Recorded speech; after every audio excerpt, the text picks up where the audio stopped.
जागतिक स्तरापासून स्थानिक स्तरापर्यंत पाण्याचे वैज्ञानिक पद्धतीने संवर्धन आणि संरक्षण न झाल्यास मनुष्याचे अस्तित्व धोक्यात येऊ शकते. पाण्याचे संवर्धन आणि संरक्षण ही काळाची गरज आहे, असे मत ऋषीहूड युनिव्हर्सिटीचे कुलपती आणि माजी केंद्रीय रेल्वे मंत्री डॉ. सुरेश प्रभू यांनी व्यक्त केले. महाराष्ट्र विकास केंद्र या सेवाभावी संस्थेच्या वतीने दिला जाणारा जलमित्र पुरस्कार आज आंतरराष्ट्रीय जलाशय संवर्धन समितीचे अध्यक्ष आणि ओडिशामधील भुवनेश्वर येथील चिलिका विकास प्राधिकरणाचे माजी मुख्य कार्यकारी अधिकारी आणि निवृत्त IFS डॉ. अजित पटनाईक यांना आज डॉ. सुरेश प्रभू यांच्या हस्ते प्रदान करण्यात आला. त्यावेळी ते बोलत होते. यावेळी व्यासपीठावर कार्यक्रमाचे प्रमुख अतिथी सांगलीचे निवृत्त जिल्हाधिकारी आणि यशोदा पुणेचे अतिरिक्त महासंचालक शेखर गायकवाड, महाराष्ट्र शासनाच्या गॅझेटियर विभागाचे निवृत्त कार्यकारी संचालक व सचिव डॉ. अरुणचंद्र पाठक, महाराष्ट्र विकास केंद्र पुणेचे अध्यक्ष अनिल पाटील आणि जलमित्र पुरस्कार निवड समितीचे अध्यक्ष सुनील जोशी उपस्थित होते. यावेळी वनराईचे संस्थापक डॉ. मोहन धारिया यांच्या जन्मशताब्दी वर्षानिमित्त वनराईचे विश्वस्त सागर धारिया यांना लक्षवेधी सन्मान प्रदान करण्यात आला. तसेच पाणी वाचवा असा संदेश देणाऱ्या स्टिकरचे प्रकाशन करण्यात आले.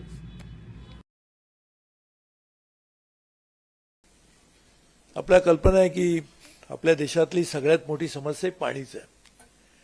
किंबहुना जगातले काही थोडेसे भाग सोडले, अगदी दक्षिण अमेरिका आणि उत्तर अमेरिकेतला कॅनडासारखा काही भाग, तर जगात सर्व ठिकाणी पाण्याची एक भीषण समस्या आहे.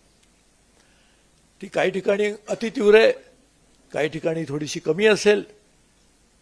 मध्येच तेहरान शहर हे जगातलं पहिलं शहर की जिकडे पाणी नाही म्हणून आता ते रिकामं करायची परिस्थिती येईल असं वाटत होतं. मध्ये मेक्सिको शहरामध्ये पण, मेक्सिको सिटीमध्ये पण तीच परिस्थिती होती. आणि मेक्सिको सिटीची लोकसंख्या ही जगातली एक खूप जास्त लोकसंख्या असणारं शहर मानलं जातं. तर अशा परिस्थितीमध्ये पाणी हा किती भीषण प्रश्न आहे, जागतिक स्तरावरचा, राष्ट्रीय स्तरावरचा आणि खास करून स्थानिक स्तरावर, ह्याची जाणीव सगळ्यांनाच आहे. आणि म्हणून पाण्या प्रश्नाचे जे निर्णायक कंगोरे आहेत ते लक्षात घेऊन, कारण ते खूप व्यापक प्रश्न आहे. पाणी प्रश्न सोडवायचा तरी जमिनीचा प्रश्न सोडवला पाहिजे. कारण पाणी कुठे राहणार, कुठे नुसतं हवेत तर राहणार नाही. हवेत पाणी असतंच, ज्याला आपण बाष्प म्हणतो, असतंच तिकडे. परंतु जमीन पाहिजे, तिकडेच पाणी राहील. ती नदीला वाहिला पण जमीनच पाहिजे, इकडे लेक पाहिजे तर त्याला पण जमीनच पाहिजे. त्यामुळे जमीन आणि पाण्याचा प्रश्न आहे. पाणी आणि जंगलाचा प्रश्न आहे. जंगल नसेल तर पाणी कुठून येणार? पाणी आणि जैविक विविधतेचा प्रश्न एकमेकांशी जोडलेल्यामुळे पाण्याचे असे अनेक कंगोरे आहेत. परंतु त्यापैकी अनेक कंगोरे लक्षात घेऊन त्यामधून जे चांगलं काम करतात त्यांना दरवर्षी जलमित्र पुरस्कार दिला जातो. आणि म्हणून ह्या वर्षी इस साल में ये पुरस्कार डॉ. पटनायक जी को दिया गया. इसके लिए मैं समझता हूं कि ये पुरस्कार की भी ऊंची और बढ़ गई है. भारतामध्ये खूप जलाशय आहेत, परंतु त्या जलाशयाची संख्या दिवसेंदिवस कमी होत आहे. आणि जी मोठी जलाशय आहेत ते अडचणीत सापडण्याच्या अडचणीत आलेले आहेत, धोकादायक स्थितीत आलेले आहेत. अशाच पद्धतीचं एक सर्वात मोठं जलाशय, ज्याला आपण ब्लॅकिश वॉटर म्हणतो, ते ओरिसा राज्यातला चिलिका जलाशय आहे. त्या जलाशयाच्या संवर्धनासाठी शासनामध्ये एक अत्यंत कार्यतत्पर असलेले अधिकारी डॉ. अजित पटनाईक जे IFS आहेत, त्यांनी चिलिका डेव्हलपमेंट अथॉरिटीचं 98ला चेअरमन, मुख्य कार्यकारी अधिकारी झाले. आणि 2002 पर्यंत ते चिलिका सरोवर धोक्याच्या श्रेणीतून बाजूला काढून त्याला रामसर साईटचा दर्जा मिळवून दिला.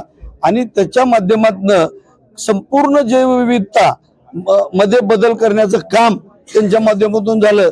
याची दखल अनेक राष्ट्रीय आंतरराष्ट्रीय संस्थांनी घेतलेली आहे.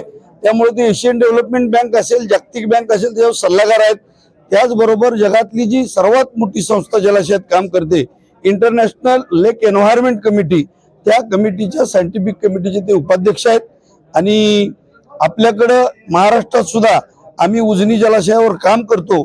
त्याच्या प्रदूषणाच्या प्रश्नाच्या संदर्भात आम्ही देखील इंटरनॅशनल लेक एन्व्हायरमेंट कमिटीला संपर्क केलेला होता. एका परिषदेमध्ये आम्ही शोध निबंध सादर केला होता. त्यावेळीच आम्हाला त्यांनी सांगितलं होतं की या तलावाच्या किंवा या जलाशयाच्या पुनरुज्जीवनासाठी मोठ्या प्रमाणावर काम करण्याची गरज आहे. अशा एका व्यक्तीला आज आपण या ठिकाणी 13वा जलमित्र पुरस्कार दिलेला आहे.